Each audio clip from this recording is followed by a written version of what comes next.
¿Qué tal, señoras, señores? Bienvenidos una semana más a este espacio de la entrevista aquí en Televigo. Contamos en esta ocasión con la presencia en el plató del presidente de la CEP, de la Confederación de Empresarios de la provincia de Pontevedra, don Jorge Cebreiros. ¿Qué tal? Buenas tardes. Muy buenas tardes. He dicho CEP, que no CEG, que suena casi parecido, ¿verdad?, pero hay muchas diferencias. Hay muchas y afortunadamente es bueno no confundirlas. Hablamos de la Confederación a nivel provincial y de la Confederación a nivel autonómica, de la patronal en la provincia de Pontevedra y la patronal a nivel gallego, que hay ciertas diferencias. De hecho, la última, esa reunión en Pontevedra del Comité Ejecutivo de la CEP, terminado en P, en la que se decidía no participar en las reuniones de la CEG, en tanto en cuanto, bueno, pues no haya una serie de elementos que arrojen algo más de transparencia en relación a las cuentas de la CEG. Bueno, ¿cómo estamos en esa relación bilateral CEP-CEG? Bueno, es una relación difícil. Es difícil porque nosotros somos CEG. Es decir, yo soy vicepresidente de la Confederación de Empresarios de Galicia. Por eso choca mucho más que tengamos una discrepancia, una disparidad en la forma de hacer las cosas tan grande, ¿no? Nosotros en la Confederación de Pontevedra hemos llevado a gala la mayor transparencia y sobre todo en las cuentas. Lo hemos sido transparentes con nuestro comité directivo y con la sociedad cuando las cosas iban mal, cuando se perdía dinero, cuando hubo que hacer sacrificios, y lo seguimos siendo transparentes cuando las cosas van bien. Nosotros ayer hemos cerrado el primer trimestre del año 2019 con beneficios y hemos informado a nuestro comité directivo. Creemos que es la forma en la que actuamos los empresarios en nuestras empresas y, por tanto, tenemos que llevar esta forma de actuar a las organizaciones empresariales porque tenemos que dar ejemplo, porque tenemos que trasladarle a la sociedad que somos valiosos, que jugamos un papel muy importante, que representamos los intereses de los empresarios y los empresarios hacen bien las cosas. Por tanto, nosotros tenemos que trasladar eso. Nosotros hemos aprobado el presupuesto del año 2019 en nuestra asamblea del año pasado, como hacen las empresas. Y nosotros hemos ya aprobado nuestras cuentas del 2018 con informe de auditoría positivo en nuestra asamblea de abril, como hacen los empresarios. Claro, cuando trasladamos esta forma de actuar a lo que creemos que tiene que ser la Confederación de Empresarios de Galicia, nos encontramos con una confederación en donde no hay presupuesto del 2018, no hay presupuesto del 2019, no hay formulación de cuentas del 2018, estamos en junio del 19, y no hay presupuesto del 2019. Entonces, bueno, y aparte estamos viviendo una situación transitoria que casi se está haciendo definitiva, ¿no? Parece que no hay nada más definitivo que lo que es provisional, en donde llevamos año y medio sin presidente de la Confederación. Usted, de hecho, como vicepresidente de la CEG, forma parte, digamos, de ese gobierno transitorio. Hay fijadas unas elecciones para el 19 de septiembre, que, bueno, tampoco contó, digamos, con el beneplácito exacto, o, digamos, palpable de la CEP. ¿Pondrá fin esto a este largo camino no sé si decir de despropósitos, pero sí de desencuentros que llevamos en la CEG, desde aquella dimisión de Fernández Alvariño, dimisión de Dieter, dimisión de Antón Arias también? Hubo una gestora, ahora están los vicepresidentes. Bueno, no es una situación, no es un ejemplo, digamos, para la sociedad. No lo es, y como nuestro comité directivo ha visto y ha analizado ya es la segunda vez que nosotros nos separamos de la gestión habitual de los temas de gestión de la Confederación Gallega por no estar de acuerdo. Lo hicimos en la LIN hace 2 años y es lo que hemos acuñado como espíritu de la LIN, en donde por unanimidad todo el comité directivo de Pontevedra ha decidido dejar los órganos de gestión de la Confederación, y ahora nos preocupa seriamente el no trasladar, el no informar de la situación económica y financiera, y desde luego nos ha alertado mucho que el tesorero de la propia Confederación de Empresarios de Galicia diga que se están haciendo pagos que no están de acuerdo a un presupuesto, obviamente no lo hay, y que él solo iba a firmar las nóminas y los seguros sociales. Es el tesorero de la CEG quien ha dicho esto la semana pasada. Ante esa situación, nosotros no podemos pedirle a nuestros miembros en la Junta Directiva, vicepresidentes nuestros, como es el caso de Juan Vieite, como es el caso de Javier Touza o el mío propio, que asumamos unas responsabilidades personales por una gestión que se está haciendo, bajo nuestro punto de vista, con una falta de transparencia muy importante. Es verdad que se ha convocado unas elecciones el 19 de septiembre. Nosotros comentamos que no era el mejor momento porque un día después hay un juicio el eterno juicio penal de la Confederación de Empresarios de Galicia de la época de hace 20 años, bueno, pues precisamente vamos a tener que convocar unas elecciones y al día siguiente prácticamente el presidente que salga va a tener que sacarse una foto en los juzgados defendiéndose de un juicio de hace 20 años. Bueno, pues posiblemente no sea el mejor momento y no era tampoco el mejor momento porque en Orense se estaban produciendo también elecciones. Había un calendario electoral. Bueno, se han fijado para el 19 de septiembre, pues bendita sea, pero estamos tratando de trasladar a la sociedad que queremos un empresario que sea capaz de liderar aquello, que nos haga recuperar la imagen que tenemos y el papel en la sociedad que se nos exige, pero claro, con el camino de año y medio de provisionalidad, no presentando cuentas, tomando acuerdos de este tipo, va a ser muy difícil que un empresario quiera dar ese paso. Claro, la pregunta es quién. Si lo ideal sería alguien de consenso de las 4 provinciales, o se va a postular a alguien, perdón, desde la CEP, no sé, usted mismo, o otra persona, porque claro, es muy fácil sobre el papel decir necesitamos a alguien que aúne, ¿no? que bueno, unifique de nuevo estos diferentes caminos, estas diferentes sensibilidades, pero la pregunta, claro, es ¿hay alguien que reúna esas condiciones? Porque decir, hay elecciones el 19, pero vale, ¿y quién da ese paso al frente? Bueno, pues la verdad es que cualquier empresario, que el único requisito es que esté en la asamblea, por tanto lo estamos ciñendo a 200 empresarios que están en la asamblea, porque es un requisito, que tenga ganas de trabajar cosiendo y uniendo y no aumentando las diferencias, y que gestione de una forma normal. Nosotros no nos vamos a poner como ejemplo de nada, pero ¿había algún empresario en el 2015, en la Confederación de Empresarios de Pontevedra, que cumpliera todos esos requisitos? ¿O fue muy convulsa la Confederación de Empresarios de Pontevedra del 2015? ¿Y la Confederación de Empresarios del 2019 es igual que la del 15? No, mi reflexión, no lo digo por mí, sino por el equipo que se hizo cargo de la Confederación de Empresarios de Pontevedra con momentos muy convulsos. Muy convulsos. Hubo demandas de por medio incluso. Sí, efectivamente. Acusaciones muy fuertes. Claro, el proceso electoral fue tremendamente duro, pues ha conducido a que 4 años después 43 miembros del comité directivo de la Confederación de Empresarios de Pontevedra hagan una lista única, unánime, y en febrero se convocan elecciones y solo haya una candidatura de 43 miembros. No estamos hablando solo de vicepresidentes o de presidente, 43 miembros de absoluto consenso. Por tanto, la respuesta es sí que hay empresarios que son capaces de gestionar bien, sí que hay empresarios que son capaces de sumar, pero hay que anteponer el bien de la organización al egoísmo propio. Y a veces hay que dar un paso atrás. ¿En su cabeza hay algún nombre? Hay muchos. ¿El suyo? Hay muchos. No necesariamente, eso lo decidirá Pontevedra. Pero yo solo hago una reflexión, que me digan qué confederaciones tienen el elenco de vicepresidentes que tienen, representando sectores empresariales muy importantes y estratégicos en Galicia, qué confederación en España tiene el elenco de vicepresidentes que tiene Pontevedra. Porque estamos hablando de la conserva, estamos hablando del transporte por carretera, estamos hablando del sector automóvil y de reparación de automóviles, estamos hablando de pesca, estamos hablando de servicios, estamos hablando de agroalimentario con un vicepresidente que se llama Gadis.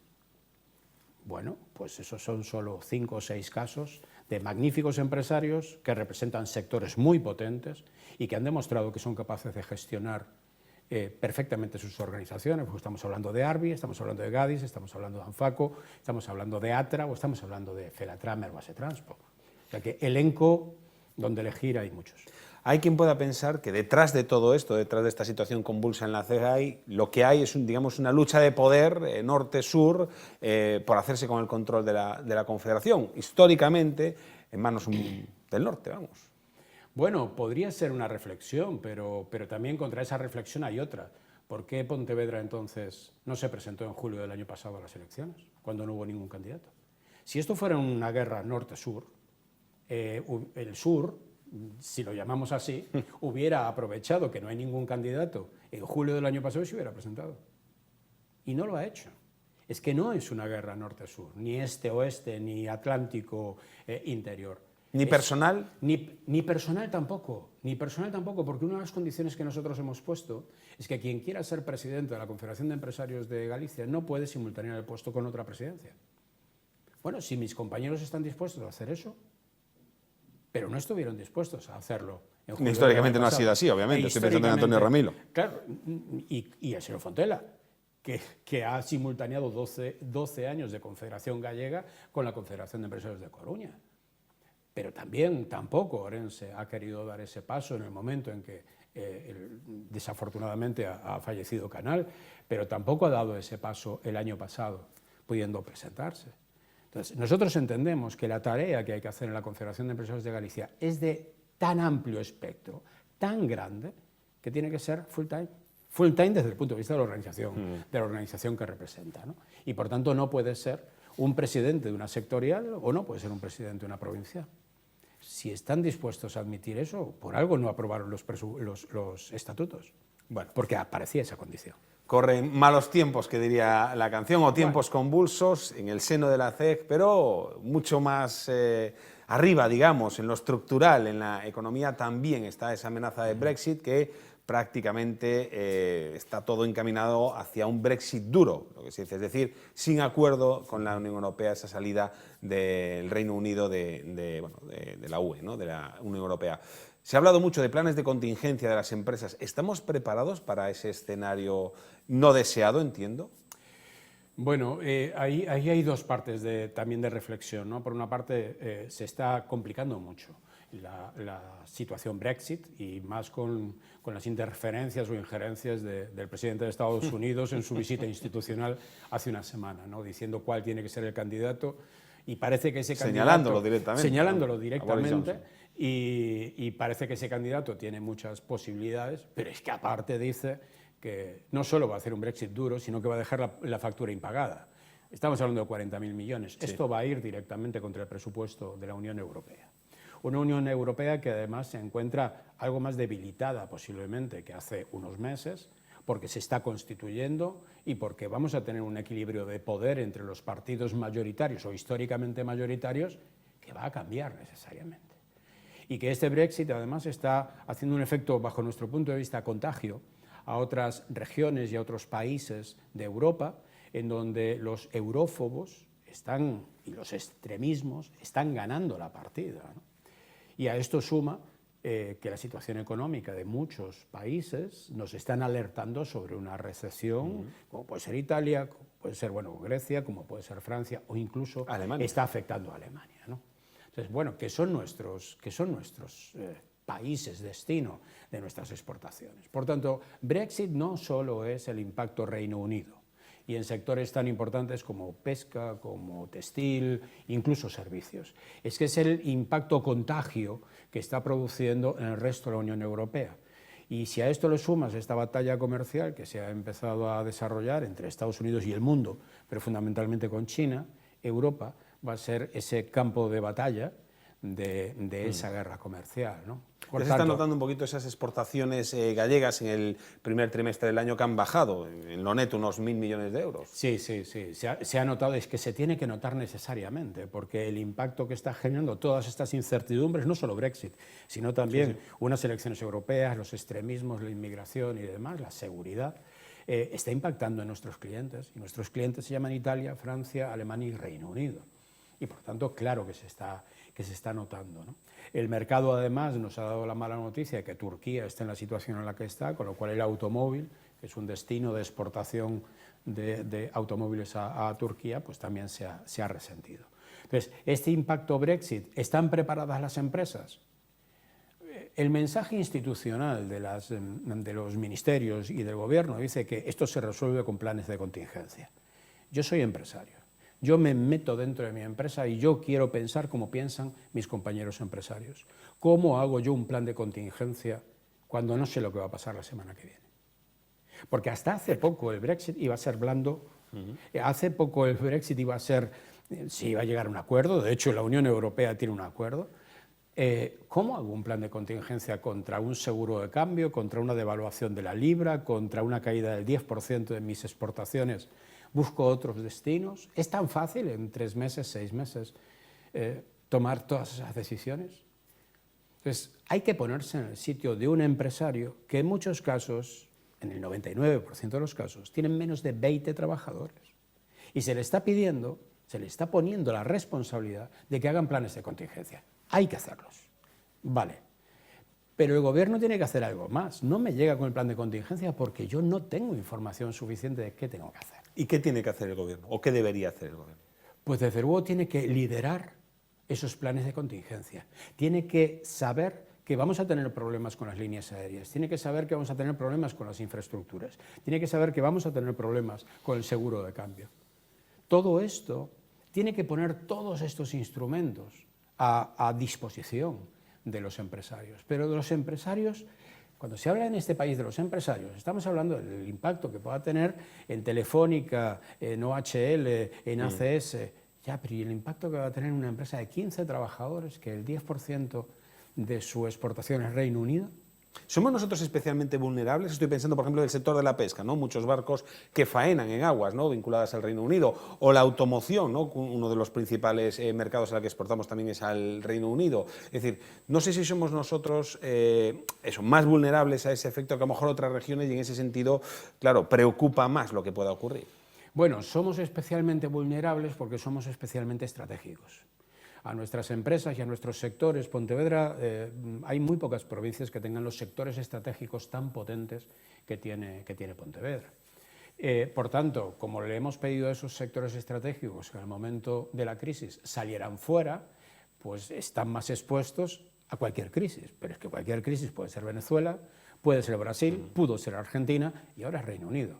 ¿Que nos afecta más Reino Unido? Sin duda por la proximidad del mercado, por la potencia que tiene el Reino Unido, por el destino de nuestras exportaciones. Pero si esto estuviera pasando en Italia, en Francia o en Alemania, estaríamos igual de expuestos. Pero no creo que haya mucha diferencia con respecto a otras comunidades autónomas.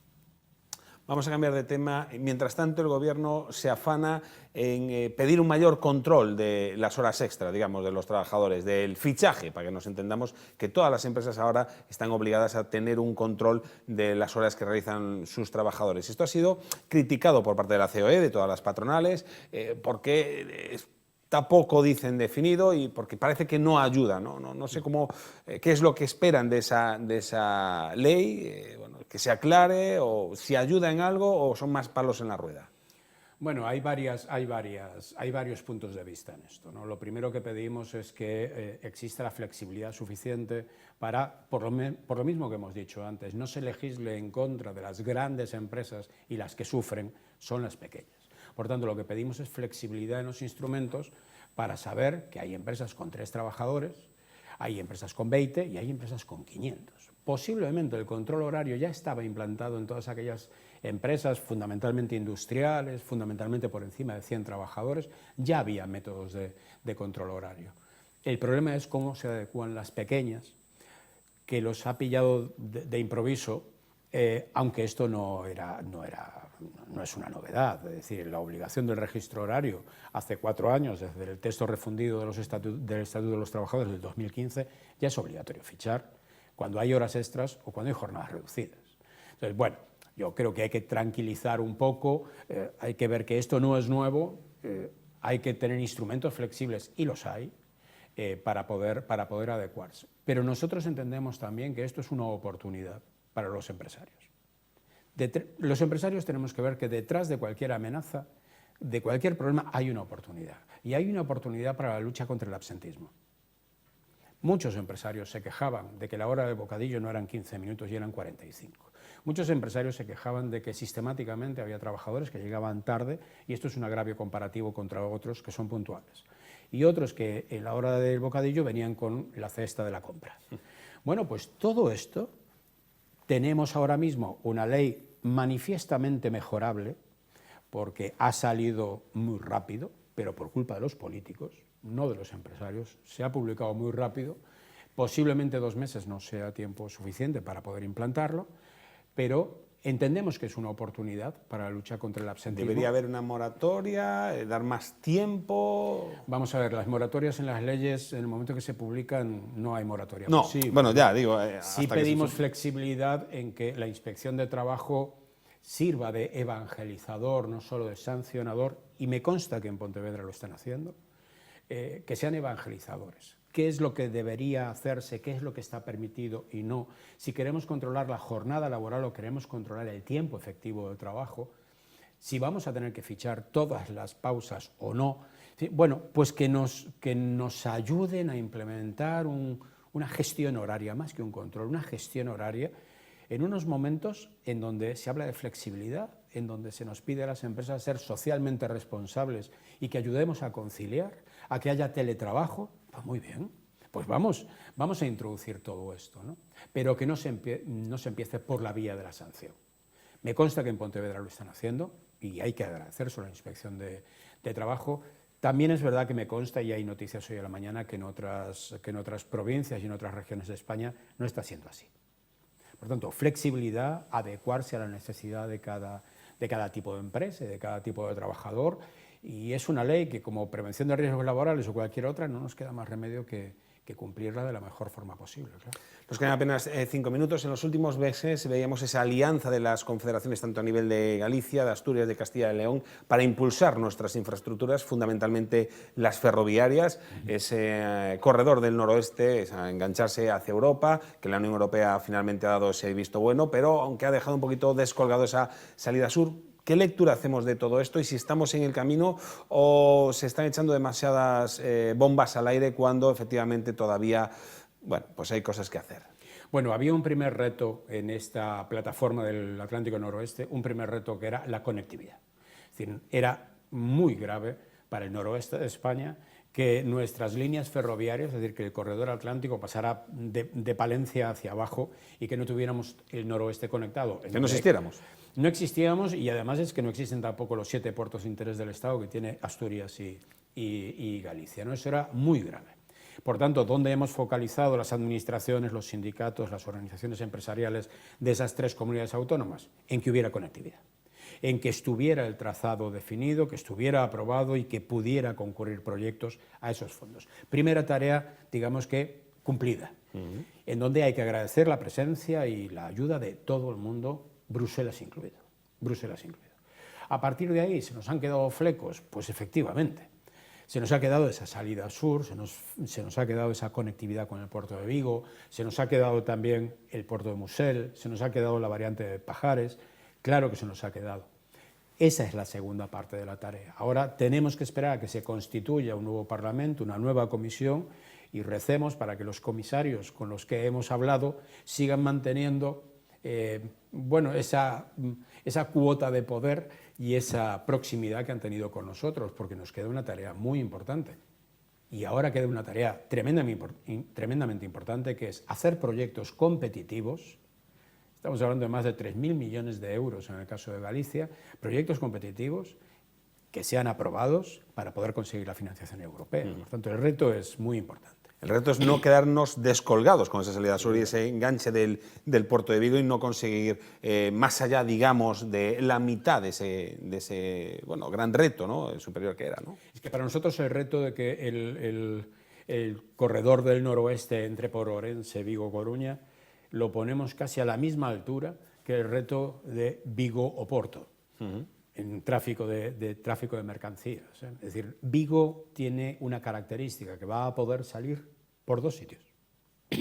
Tenemos que pelear por los 2. Uno está conseguido, el otro con nuestros colegas portugueses también lo estamos haciendo, pero vivimos un momento de Europa, de esta transición de 3 meses, 4 meses, que ya sabíamos que iba a pasar, por eso corrimos mucho, para que por lo menos el trazado estuviera ya aprobado por el Parlamento y la Comisión. 2 minutos apenas, una valoración de esa publicación en el Boletín Oficial del Estado, que empiezan ya los trabajos para ese estudio hidrogeológico del AVE Vigo-Ourense por Cerdedo, en suma, la conexión definitiva y directa entre Vigo y la capital de España, Vigo y Madrid. Desde la Confederación de Empresarios de Pontevedra, ¿aliviados, convencidos de que se va a hacer, o esto no es más que una patada para adelante y efectivamente cuando llegue la hora de poner el dinerito en los presupuestos habrá que ver? Bueno, la situación ha cambiado ligeramente, no. Hemos tenido unas elecciones que por primera vez colocan al Gobierno de España juntamente con gobiernos locales, en este caso Gobierno de Vigo, Zona Franca y Diputación, en el mismo ámbito político. Y nos encontramos con un alcalde de Vigo que aparte es presidente de la Federación Española de Municipios y Provincias y uno de los, el más votado por encima de 100.000 habitantes en la historia. Nosotros le hemos pedido en la clausura de la Asamblea nuestra al alcalde, que vino a clausurarla, que sea el interlocutor de los empresarios ante el Ministerio. De tal forma que felicitamos que haya ahora en el Boletín Oficial del Estado publicado el informe. Esperamos que no sean 3 años y ojalá pudieran ser menos. Yo espero acabar mi legislatura y poder ver ese informe y ya unas primeras licitaciones del AVE, pero yo creo que tenemos una tarea muy importante. Así como en el Corredor Atlántico hemos utilizado y nos hemos sumado a la Xunta de Galicia y a las otras 2 comunidades autónomas, creo que ahora tenemos que hacer un liderazgo claro y compartido entre empresarios, Diputación, Zona Franca y Alcaldía de Vigo para influir positivamente en el Gobierno de España. Jorge Cebreiros, presidente de la Confederación de Empresarios de la provincia, presidente de la CEP y vicepresidente de la CE, de la patronal a nivel autonómico. Muchísimas gracias por su presencia aquí en Televigo, muchísimas gracias también a ustedes por su presencia al otro lado del televisor. Ya saben, como siempre, les esperamos la próxima semana con un nuevo invitado o invitada. Hasta entonces, ya lo saben, sean felices.